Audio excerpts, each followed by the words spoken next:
asa jarana bakkee dhaabatta jila namatina manni kun banaadha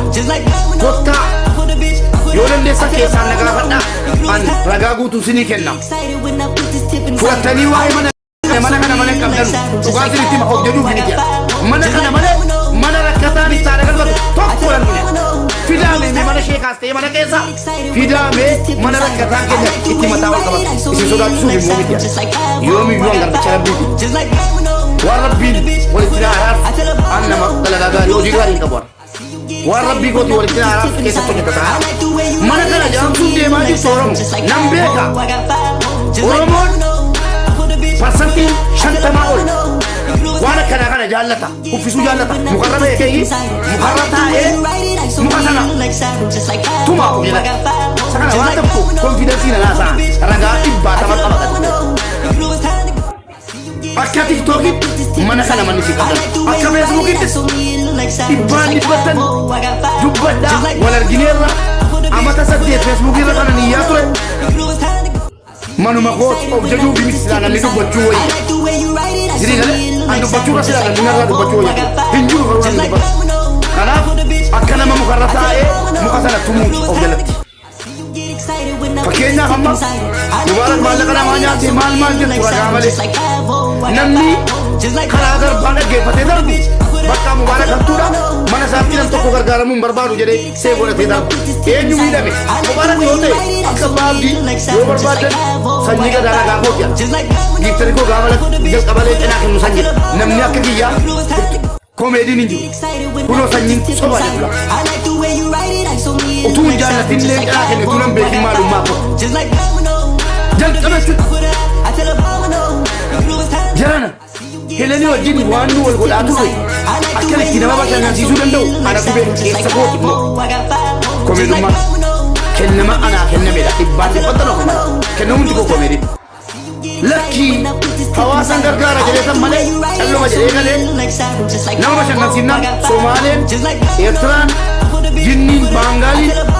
akkanitti giiftinaa kennu nan beeka ofii kennisiisuu nan danda'a lakki parsantii 5 fayyadamee 95 hawaasni koo mana kanatti fayyadamu jedheetan mana torba ofitti dhufe mana torba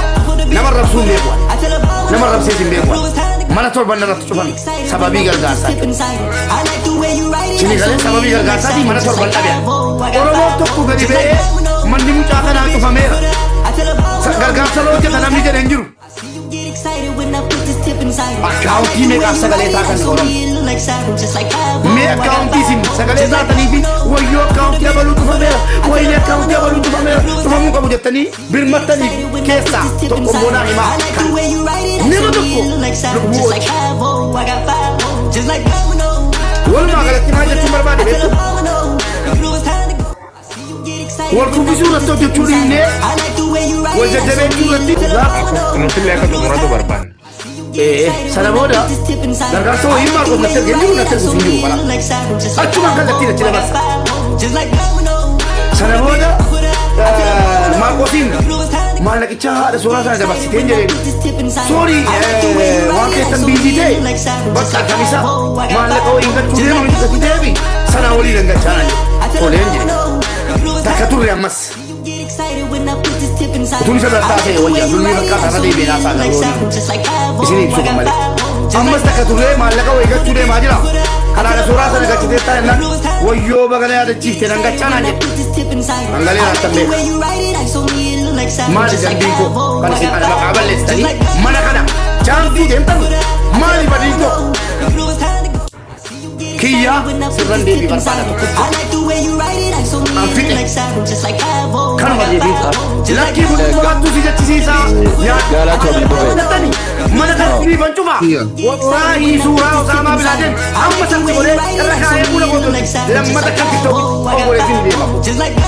galatoomii muubee hedduu galatoomii tokkoffaa wanti anis jedhe muubeen mallaqa nyaatee nyaannee miti mallaqni walitti funaanname Maarqosiin bira jira mallaqa san Maarqos galcheef galchuu dhabuu isaa hin beeku lammata mallaqa ati ka dhageessitti male ka garanaa garanan qabdu mallaqa ati akka maatii sooreetiif galchitee mallaqa san Maarqosiin mallaqa san an galchee jira mallaqa san an maatiif galchee jira mallaqa san gara kiyyaa ergi Maarqos immoo maatii bira bilbilee akka mallaqni sun hin galleef achiin booda si wajjin akka wal dhabdanitti kadhagee ilaali sikijibu osoo hin ta'in garuu moo Maarqos mallaqa san yoo maatiif galchee jiraate mallaqni sun doolaara meeqa akka ta'e mallaqni galchi maaliin isa biratti agama akka kufamee hin jiraatire yoo gofandimiin banamu mallaqni meeqa akka nama bira jiru Maarqos hin beeku meeqa akka ta'e Dubbiin dabaabaa Maarqos dhufee Maarqos ofuma irraa buusuudhaaf Rabbiin akka balafa kanarraa waan qabu waan eenyuun malee ani mana Oromoon itti gaggaaramtu jaamsuufillee na dhagee bufe ati ilma Oromootiif laal abbaan fedhe haa nyaatu abbaan fedhe haa nyaatu aadubba duka yoo Maarqos aadubba duka anis maallaqa kana sitti ergeera ati biyyatti jira jennaan jecha kana dubbate morma koo asii fudhaaf lammatas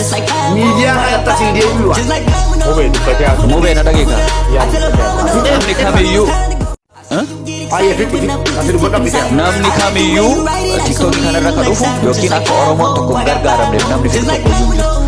Oromoon kamiyyuu Oromoon mallaqa isaa akka baasuuf Oromoon waluma gargaaruufi malee